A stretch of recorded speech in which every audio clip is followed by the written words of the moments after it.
Comprendre les risques d'exposition chimique au travail. Dans de nombreux secteurs d'activité, il n'est pas rare que les travailleurs soient exposés chaque jour à divers produits chimiques dangereux. L'exposition aux substances toxiques peut se produire de multiples façons. C'est pourquoi la protection dont vous avez besoin dépend de l'application prévue.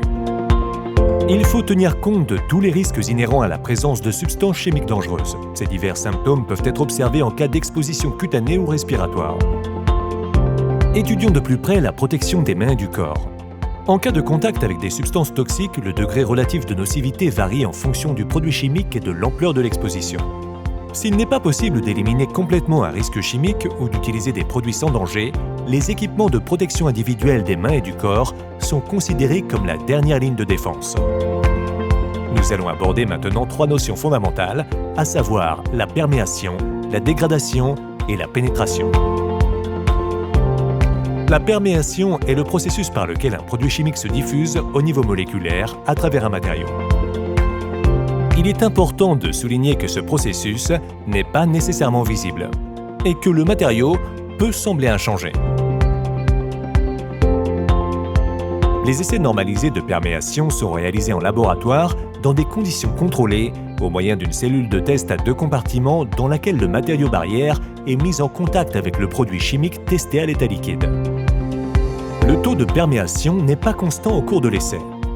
Pour comparer les résultats et déterminer la classification, il faut donc choisir un paramètre qui peut être mesuré de la même façon au fil des essais. Le paramètre choisi s'avère le temps nécessaire pour atteindre un taux, une vitesse de perméation prédéfinie. C'est ce qu'on appelle le temps de passage normalisé. Différentes normes réglementaires régissent les essais de perméation applicables aux vêtements et gants de protection individuelle.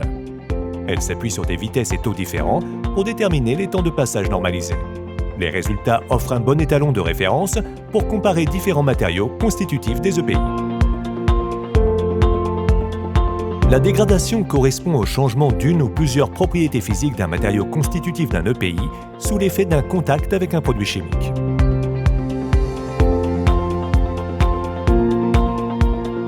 Parmi les indicateurs manifestes figurent la décoloration, l'allongement et les brûlures ou les craquelures d'un gant. La pénétration correspond à la diffusion d'un produit chimique à travers les pores, les coutures, les micro-trous ou les imperfections d'un matériau barrière. Elle découle de défauts existants ou survient à la suite d'une dégradation.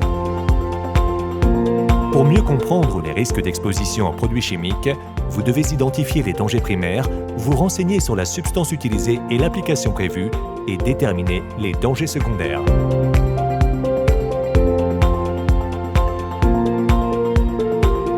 À l'échelle mondiale, on recense au total plus de 144 millions de produits chimiques.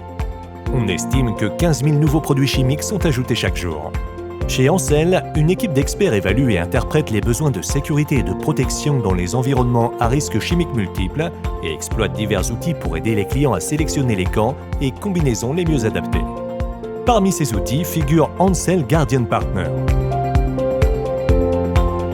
Lorsqu'une demande est transmise via Ansell Guardian Partner, notre équipe de chimistes et de techniciens système évalue les temps de dégradation et de perméation en présence de diverses substances chimiques seules ou mélangées pour une solution de protection des mains ou du corps donné. Au bout du compte, vous avez la certitude que tous les travailleurs sont bien protégés et parfaitement équipés pour évoluer dans un environnement plus sûr, à l'abri des incidents.